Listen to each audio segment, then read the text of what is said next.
Welcome to shorthand smart learning. आज की dictation 100 शब्द प्रति मिनट की गति से आपके एसएससी स्टेनोग्राफर ग्रेड सी और डी के लिए अति महत्वपूर्ण डिक्टेशन है। इस डिक्टेशन को अंत तक लिखें। डिक्टेशन में आने वाले सभी कठिन शब्दों का बार बार अभ्यास करें और पुनः डिक्टेशन को लिखें। डिक्टेशन को शेयर कर दें ताकि सभी लोग डिक्टेशन का लाभ ले पाएँ और लाइक और शेयर जरूर करें। साथ ही हमारे चैनल को सब्सक्राइब कर लें ताकि आपको ऐसी ही डिक्टेशन रोज प्राप्त होती रहे। डिक्टेशन शुरू होगी 5 सेकेंड बाद।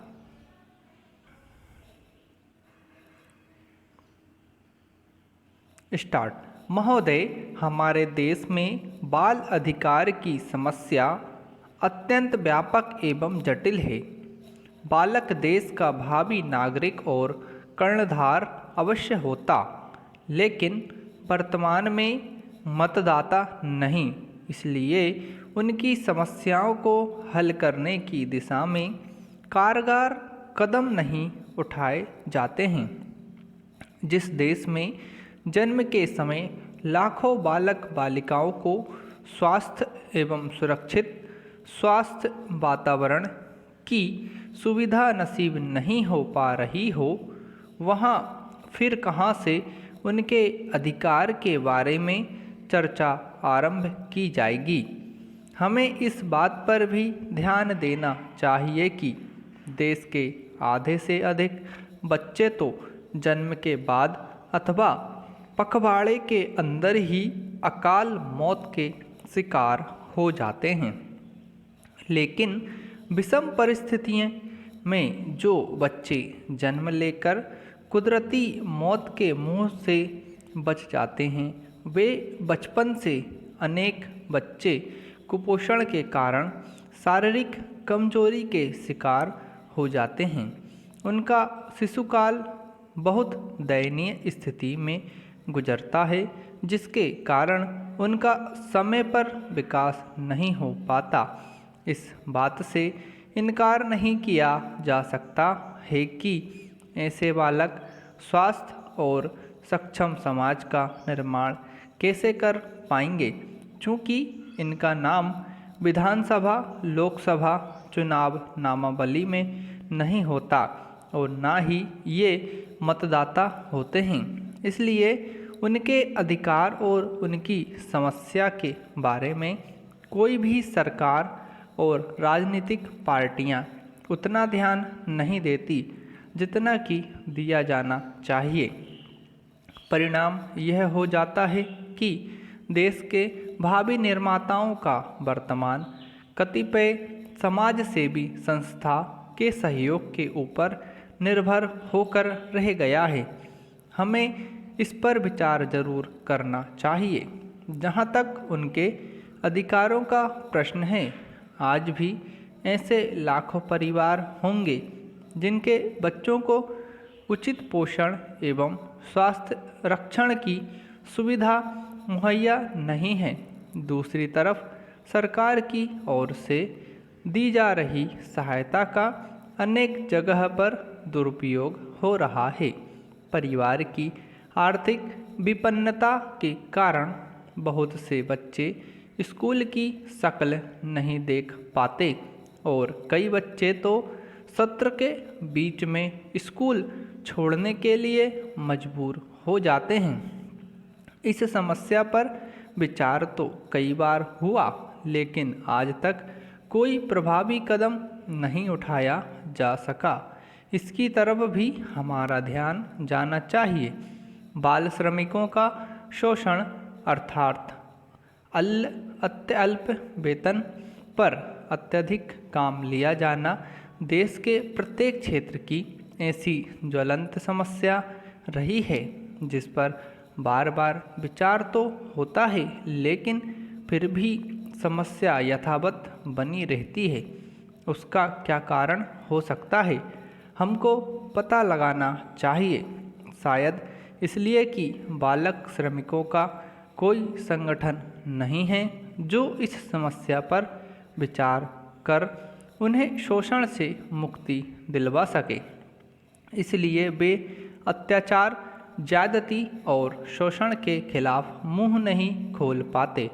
फिर बेरोजगारी का शिकार होना पड़ता है, भीख मांगने के लिए विवश होना पड़ता है।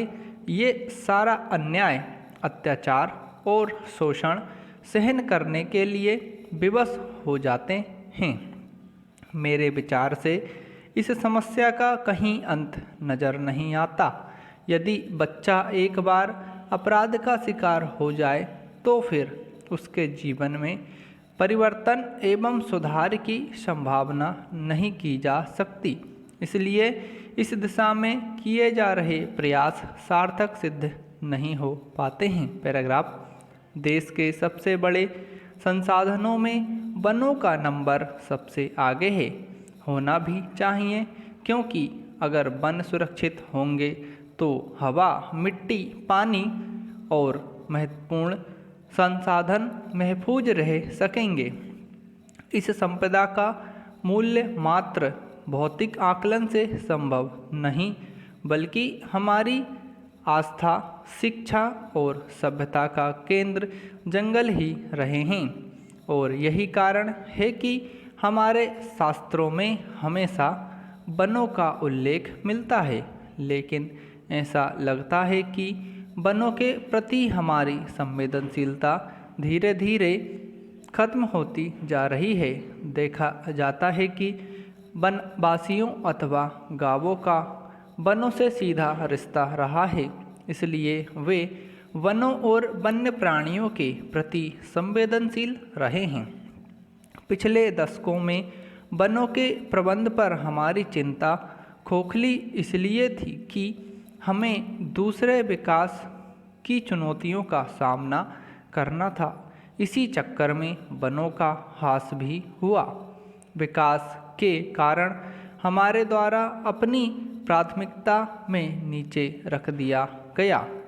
हिमालय चिपको आंदोलन के उदय ने नीतिकारों को झकोर कर दिया और तत्कालीन प्रधानमंत्री इंदिरा गांधी सरकार ने ऐतिहासिक फैसला लेकर 1980 का वन संरक्षण अधिनियम बना डाला। इस कानून को दुनिया भर में इसे देश का ऐतिहासिक अनोखा निर्णय माना गया, जिसमें वन भूमि को किसी भी अन्य उपयोग से वंचित कर दिया गया। अधिनियम के अनुसार वनों के हालत का लगातार कई माध्यमों से जायजा लिया जाता रहा है। मुख्य दायित्व भारतीय वन सर्वेक्षण का होता है, जो वनों के हालात, वन अग्नि आदि पर अपनी सालाना रिपोर्ट बनाता है और वन एवं पर्यावरण मंत्रालय की ताज़ा रिपोर्ट बताती है कि देश के वन क्षेत्रफल में 360 वर्ग किलोमीटर में कमी हुई है। साफ जाहिर है कि घटते वनों का मुद्दा राष्ट्रीय बहस से गायब है, क्योंकि जो वनों के अभाव में मिट रहे हैं उनकी आवाज़ घुट रही है। पर घटते वनों के प्रकोप से हम भी बचने वाले नहीं हैं। पुराने ज़माने में कुएं, तालाब हर दूरी पर हुआ करते थे, वन और चारागाह हुआ करते थे, बाग बगीचे घरों के करीब हुआ करते थे, पशुओं से माहौल आनंदित और प्रकृतिमय रहता था। आज ऐसा लगता है कि उत्तर से लेकर दक्षिण तक, पूरब से लेकर पश्चिम तक आज कुदरती जंगलों का अत्यधिक दोहन हो रहा है।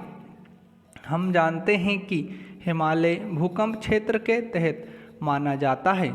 प्राकृतिक संरक्षण पर सभी जीव जंतु सुरक्षित रह सकते हैं। भारत, पाकिस्तान, नेपाल और चीन द्वारा हिमालय को संरक्षित क्षेत्र घोषित करना चाहिए और इस बात का ध्यान रखा जाए कि हिमालय क्षेत्र के अंतर्गत पर्यावरण और प्रकृति के अनुकूल महज 10% भाग में निर्माण कार्य की इजाज़त दी जानी चाहिए। बाकी 90% इलाका वनों के लिए सुरक्षित किया जाए। हम आज भी देख रहे हैं कि देश के अंदर धर्म के नाम पर कारोबार हो रहा है। धर्म का संबंध आचरण से होता है।